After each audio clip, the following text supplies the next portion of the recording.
Son, and of the Holy Spirit. Amen. The Lord be with you. And with your spirit. We celebrate Gaudete Sunday, this third Sunday of Advent, with the rose or the pink color. I believe that last hymn just ended with "Love the Rose is on the way," so he's giving me the thumbs up, so that was an intentional connection there. It's also a fitting song is "Looking East is the place to look for the sunrise," that the color reminds us today of that purple that's drawing close to white of Christmas Day, that our time of Advent is down to just under a little less than 2 weeks. We have in our scriptures again the image of John the Baptist. We have today the 12th, the feast of Our Lady of Guadalupe, two images of us, of those helping to prepare the way. John the Baptist and Mary both inviting us in through their witness and example to encounter Christ, the newborn Lord. That we ask the Lord then to help us to enter into this time of prayer, to call to mind our prayers and intentions, to take a moment as we call to mind our sins, to help prepare ourselves to celebrate these sacred mysteries. Lord Jesus, you are mighty God and Prince of Peace. Lord, have mercy. Lord, have mercy. You are Son of God and Son of Mary. Christ, have mercy. Christ, have mercy. You are Word made flesh and splendor of the Father. Lord, have mercy. Lord, have mercy. May Almighty God have mercy on us, forgive us our sins, and bring us to everlasting life. Amen. Let us pray.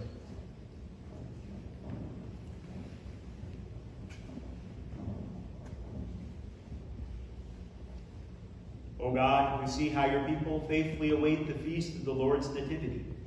Enable us, we pray, to attain the joys of so great a salvation, and to celebrate them always with solemn worship and glad rejoicing. Through our Lord Jesus Christ, your Son, who lives and reigns with you in the unity of the Holy Spirit, one God forever and ever. Amen.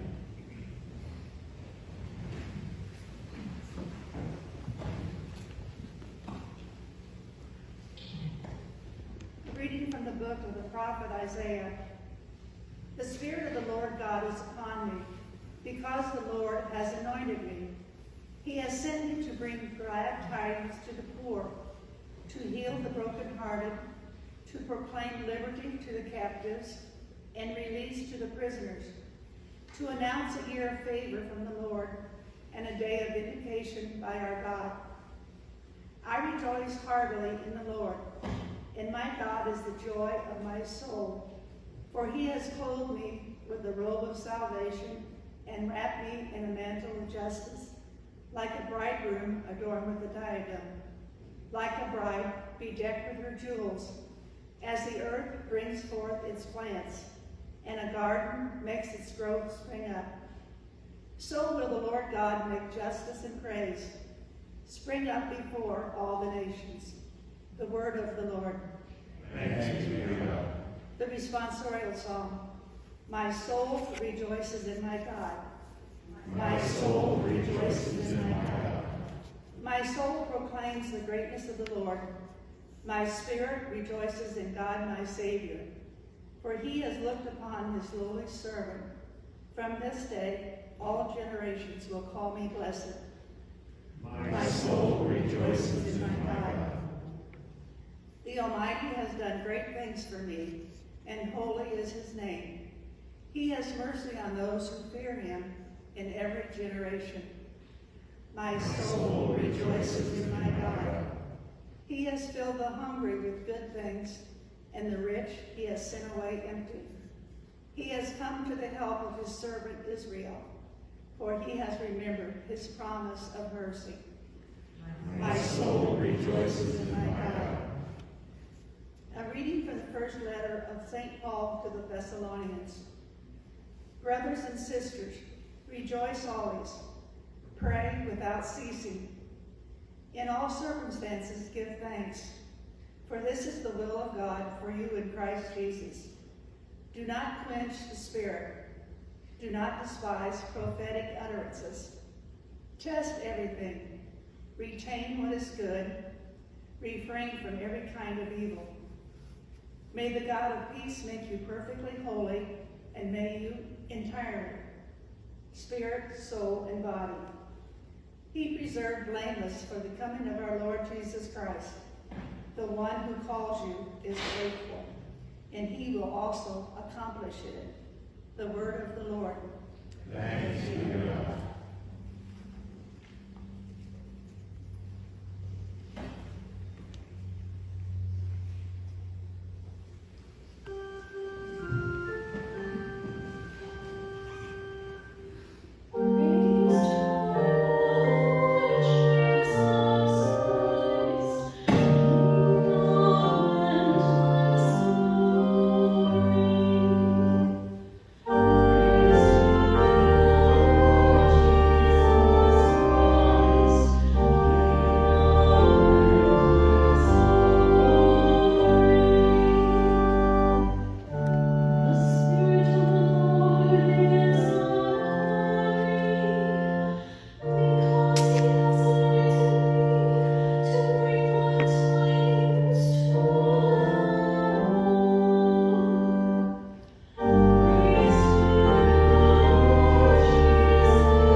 A reading from the Holy Gospel according to John.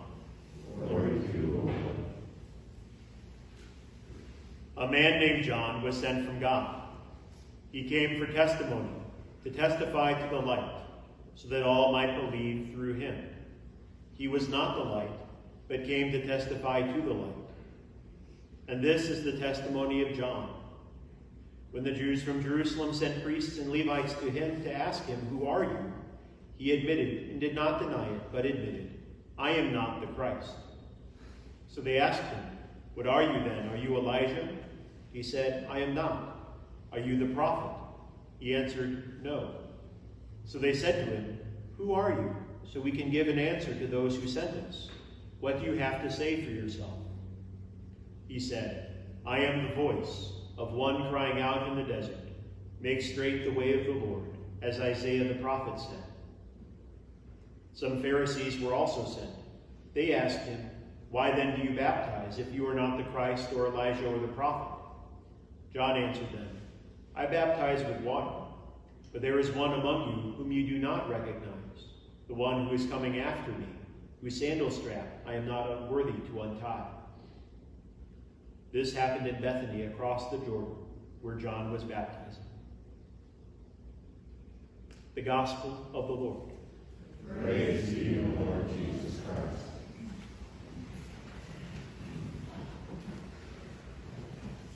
Who are you?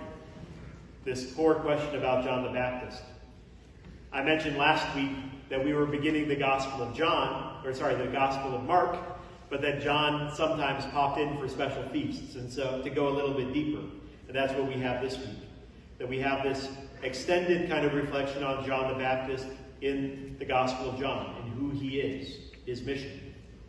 I think, again, as I mentioned at the beginning of Mass, that John the Baptist and today's feast of Our Lady of Guadalupe, connected with Juan Diego, the messenger of Our Lady of Guadalupe, we have some images of how do we share the light of Christ? How do we share the good news of salvation, as Isaiah talked about in the first reading?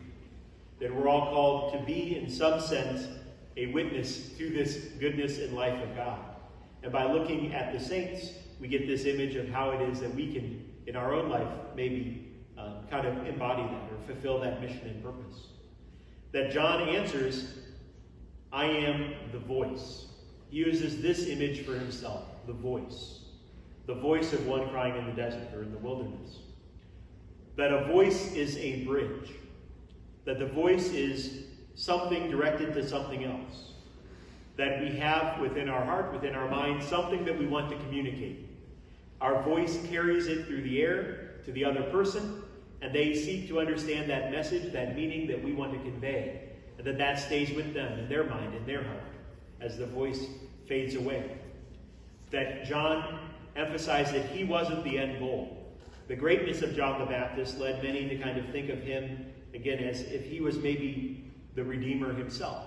But his message here is to prepare the way, that one is coming, that there is one who will arrive to be with them, to begin this new and everlasting covenant. That in our own life we seek, what is it that we seek to convey, whether with the voice of our words or with the voice of our actions? How is it that we can embody what it is that Christ has shared with us? For that John himself, this deep prayer life in his own life, to receive and make clear in his own life what it is that God desired to share with him, that he could then share with others. How is it that we, again, can seek to be that bridge to communicate that message of the good news? That Our Lady of Guadalupe embodied her message through an image, through the image of the tilma or the cloak of Juan Diego. That this tilma was something that was a very poor, simple garment made of cactus fibers, not something that lasts, not something that endures. But that the image of Our Lady on the cloak is still there almost 500 years later, can still be seen in the church, the sanctuary of Our Lady of Guadalupe in Mexico City. That it's a message of that persevering, again, that new and everlasting covenant, that love of God that does not pass away. That faith, like the cloak, maybe seems something very simple. It seems something not very powerful confronted with maybe other things or challenges that we have. But it has that power to persevere and to sustain, even where, again, from a human perspective, maybe we don't see a chance. From a human perspective, a cloak of cactus fiber is a terrible choice for how to portray a long-lasting message. But with the grace of God, even simple, humble things can bear this great fruit. And in fact, that's where the greatest fruit is found. Not one that seeks to kind of self-promote, but again, like John the Baptist, that seeks to point to the other. That Mary and Juan Diego and John the Baptist all emphasize that they are not the Christ in a sense. They are not they recognize their own need for God's grace. That we in our own life, that awareness of that need for God's grace, that awareness of what God has done in our life, becomes that foundation for God to work through us.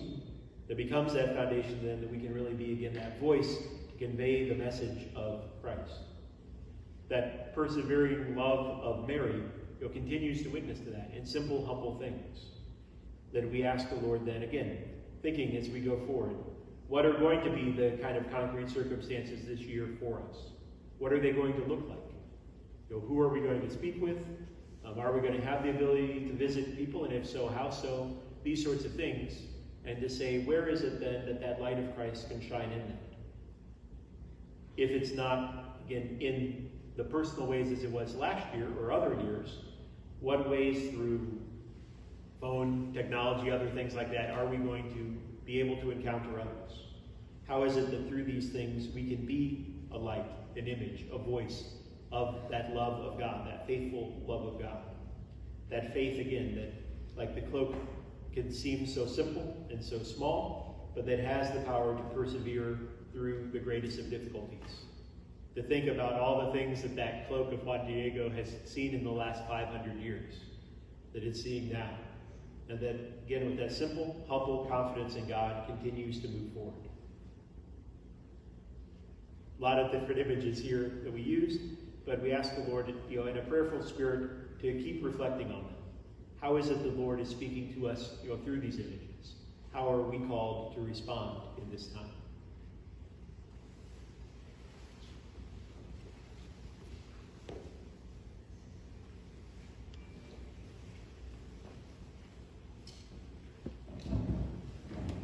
Please stand as we profess the faith of the resurrection, the faith in the salvation of Father, Son, and Holy Spirit. I believe in one God, the Father Almighty, maker of heaven and earth, of all things visible and invisible.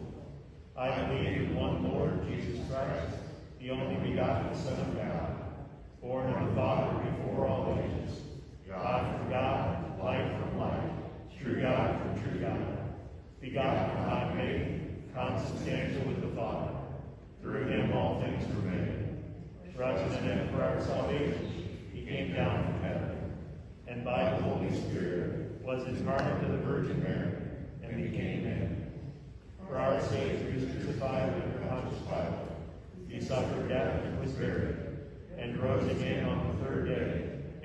accordance with the Scriptures. He ascended into heaven, and is seated at the right hand of the Father. He will come again in glory to judge the living and the dead, and his kingdom will have no end. I believe in the Holy Spirit, the Lord, the giver of life, who proceeds from the Father and the Son, who with the Father and the Son is adored and glorified, who has spoken through the prophets. I believe in one holy Catholic and Apostolic Church. I confess one baptism for the forgiveness of sins, and I look forward to the resurrection of the dead and the life of the world to come. Amen. In the same spirit of faith, we raise now our prayers of petition.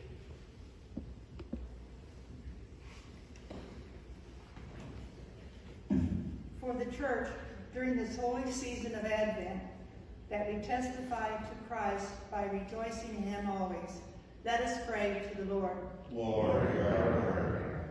For our country, during these cold winter months, that we serve the poor and needy in a spirit of Christian charity, let us pray to the Lord. Lord, hear our prayer. For those who in our parish who feel their faith is being tested, that they may be found abiding hope in the Advent Scriptures, let us pray to the Lord. Lord, hear our prayer.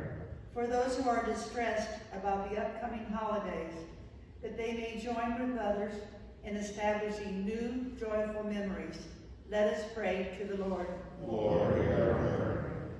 For all who form this worshiping assembly, that we may be united in prayer and thanksgiving to God, let us pray to the Lord. Lord, hear our prayer.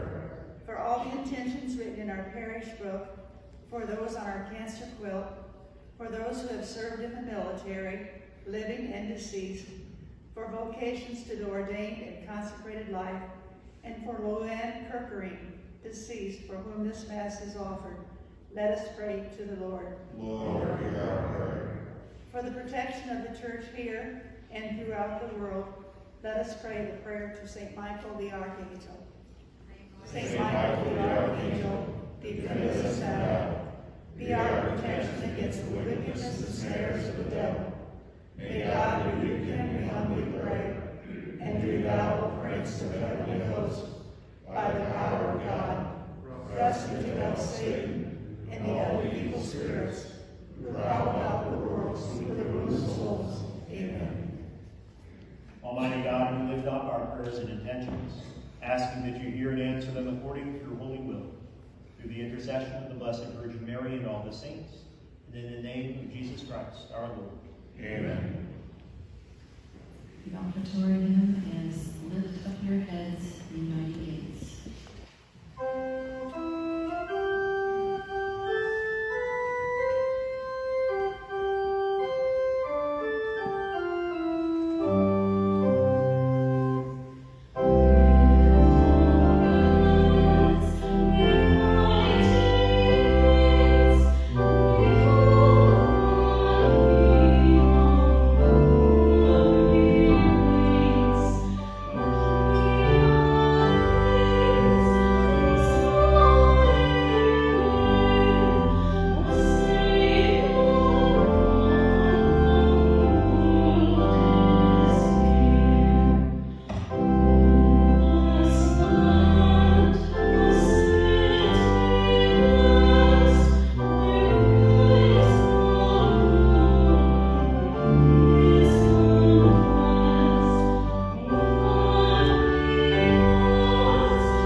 Pray, brothers and sisters, that my sacrifice and yours may be acceptable to God, the Almighty Father.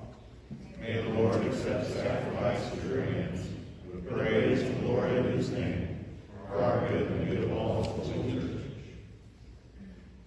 May the sacrifice of our worship, Lord, we pray, be offered to you unceasingly, to complete what was begun in sacred mystery, and powerfully accomplish for us your saving work, through Christ our Lord. Amen. The Lord be with you. And with your spirit. Lift up your hearts. We lift up the Lord. Let us give thanks to the Lord our God. It is right and just. It is truly right and just, our duty and our salvation, always and everywhere to give you thanks, Lord, Holy Father, Almighty and eternal God, through Christ our Lord. For he assumed at his first coming the lowliness of human flesh, and so fulfilled the design you formed long ago, and opened for us the way to eternal salvation, that when he comes again in glory and majesty, and all is at last made manifest, we who watch for that day may inherit the great promise in which now we dare to hope. And so with angels and archangels, with thrones and dominions, with all the hosts and powers of heaven, we sing the hymn of your glory, as without end we acclaim.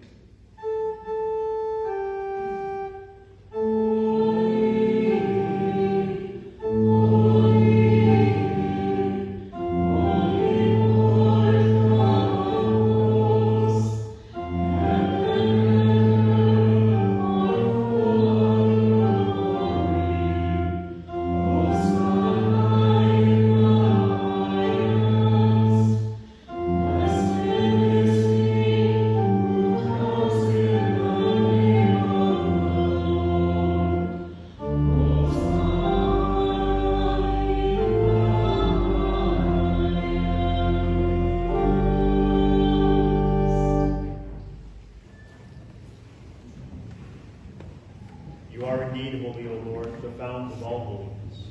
Make holy, therefore, these gifts, we pray, by sending down your Spirit upon them like the dewfall, so that they may become for us the body and blood of our Lord Jesus Christ.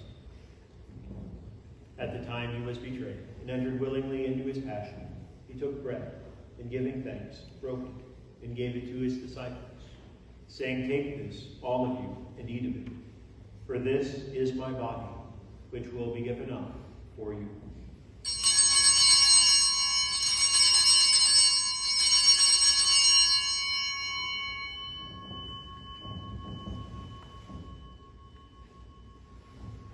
In a similar way, when supper was ended, he took the chalice, and once more giving thanks, he gave it to his disciples, saying, "Take this, all of you, and drink from it, for this is the chalice of my blood, the blood of the new and eternal covenant, which will be poured out for you and for many for the forgiveness of sins. Do this in memory of me."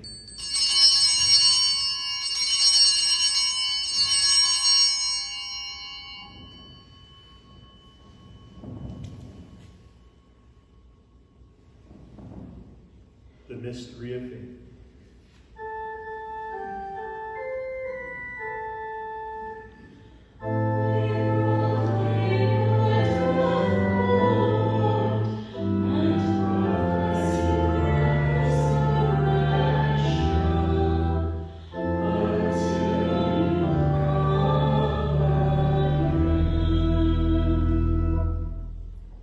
Therefore, as we celebrate the memorial of his death and resurrection, we offer you, Lord, the bread of life and the chalice of salvation, giving thanks that you have held us worthy to be in your presence and minister to you.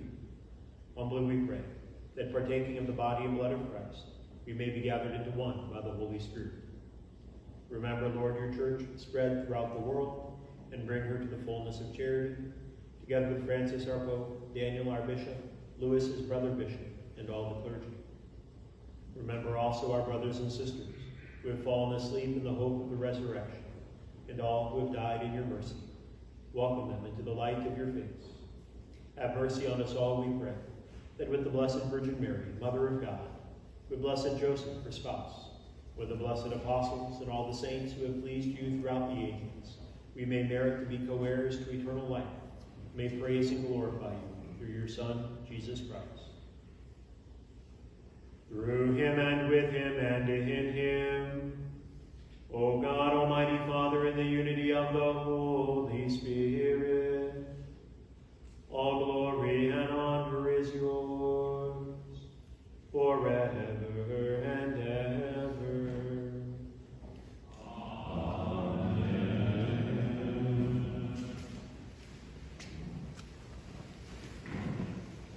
gathering together our prayers and praises, and at the Savior's command, informed by divine teaching, we dare to say, Our Father, who art in heaven, hallowed be thy name. Thy kingdom come, thy will be done, on earth as it is in heaven. Give us this day our daily bread, and forgive us our trespasses, as we forgive those who trespass against us. And lead us not into temptation, but deliver us from evil. Deliver us, Lord, we pray, from every evil.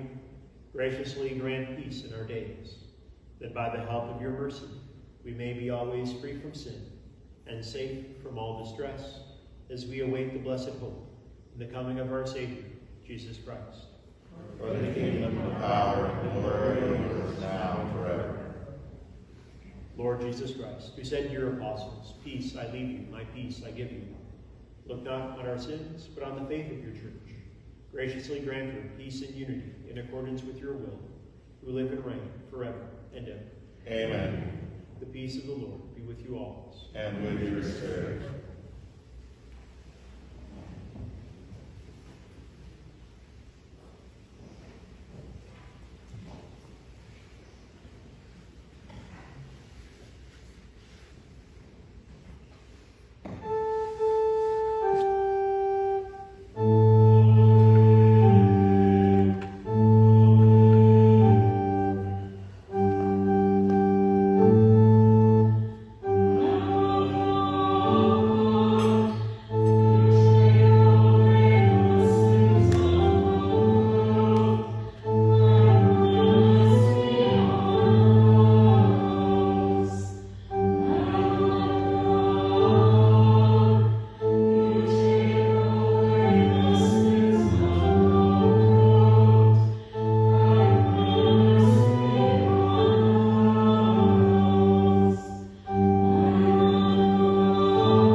Behold the Lamb of God.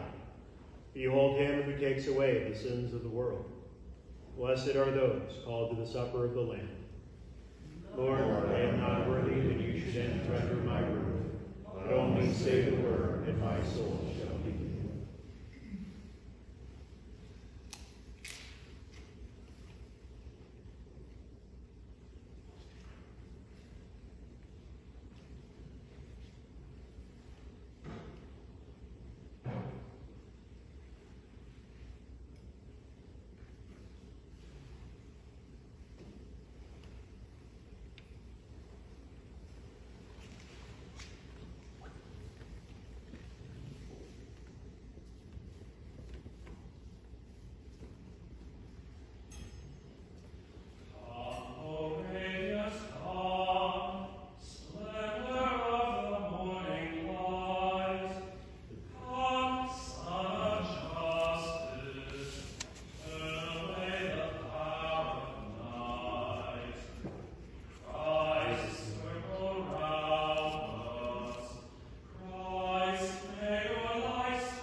Let us pray.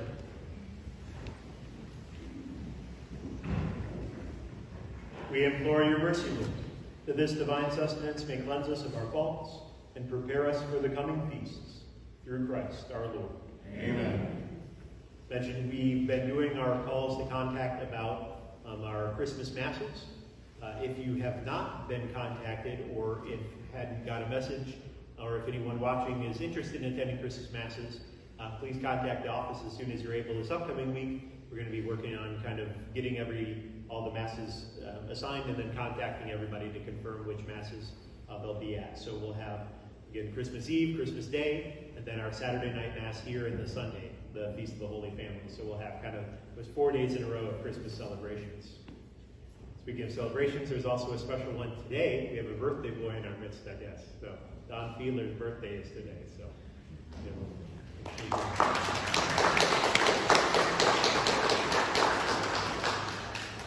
I had a sign alerting me to that during communion. So congratulations.